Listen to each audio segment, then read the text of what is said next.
वालेकुम। मैं तबस्सुम बाजी बोल रही हूँ। आज आपके साथ सूरह बलद की कुछ आयतें की डिस्कस करना चाहती हूँ। सूरह बलद में आयत नंबर 13 में अल्लाह सुब्हाना ताला फरमाते हैं, अल्लाह कुरान है ये, हाँ, पहले तो अलर्ट हो जाएं आप सब, ये कुरान है। फ़क्कू रक़ाबत, किसी की गर्दन छुड़ा देना। इसलिए कितने लोग कहते हैं कि कुरान समझ में नहीं आता, इसके लिए मौलाना की ज़रूरत है, मौलवी की ज़रूरत है, हाफिज़ की ज़रूरत है। कोशिश कीजिए, कामयाबी अल्लाह देने वाला है। चींटी जो है ना, कुछ लेकर जब चढ़ती है दीवार पर 100 बार गिरती है, मगर वो चढ़ना नहीं छोड़ती और अल्लाह उसे कामयाब कर ही देता है। इसी तरह कुरान बार बार पढ़ें, बार बार तफसीर समझें। इंशाअल्लाह अल्लाह आपकी मेहनत देखकर आपका सीना कुरान के लिए खोल देगा इंशाअल्लाह। अल्लाह के लिए तो अल्लाह तो कादिर है ना, अल्लाह कादिर है ना, वो तो कुछ भी कर सकता है। अरे वो कुछ भी कर सकता है।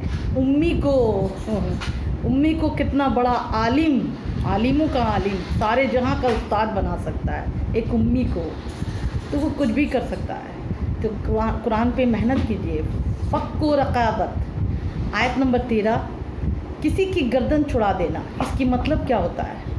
ये उस दौर के लिए आयत थी, लेकिन आज के दौर के लिए भी है। कुरान हमेशा के लिए, सबके लिए है। इसका मतलब ये है किसी की गर्दन छुड़ा देना,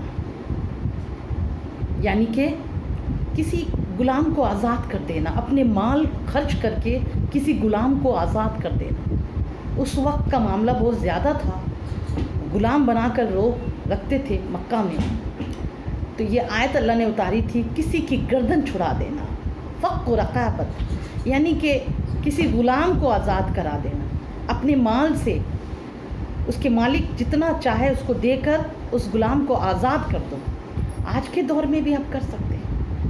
ज़कात का जो बंटवारा करते हैं आप, आपका ज़कात अगर निकलता है अच्छी खासी, तो आप किसी एक उस काम वाली को भी दे सकते हैं जो घर में मेहनत करके अपने 4 बच्चे को पाल रही है, बड़ी मुश्किल से, गरीबी की हालत में, फाका कसी में। आप उसको देकर अपने सारे ज़कात उसको दे दीजिए, अल्लाह सुब्हाना ताला उसके हाल बदल देगा। उसको काम से, नौकरानी से छुट्टी मिल जाएगी, वो अपनी छोटी मोटी कुछ कारोबार करके अपनी बिजनेस चला सकती है। ऐसे ही किसी मिस्कीन को दे दीजिए, सब कुछ रहते हुए भी खाने का वो मोहताज है, आप उसको ज़कात दीजिए ताकि वो कुछ कारोबार करके संभल जाए और फिर वो मजबूर ना रहे। इसी तरह इसका एक और मतलब भी निकलता है, किसी की गर्दन छुड़ा दो। एक और मीनिंग भी होता है, कोई कर्ज़ में डूबा है, कर्ज़ की बोझ से गर्दन डूब जा रहा है, उसका दब जा रहा है।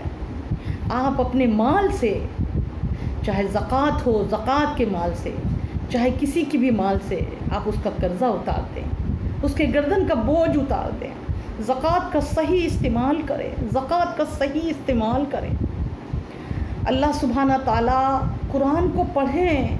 तमाम औरतों से भी दरख्वास्त है कि अपनी ये जहन से निकाल दे कि कुरान आपको समझ में नहीं आएगी। मैं एक आम औरत हूँ,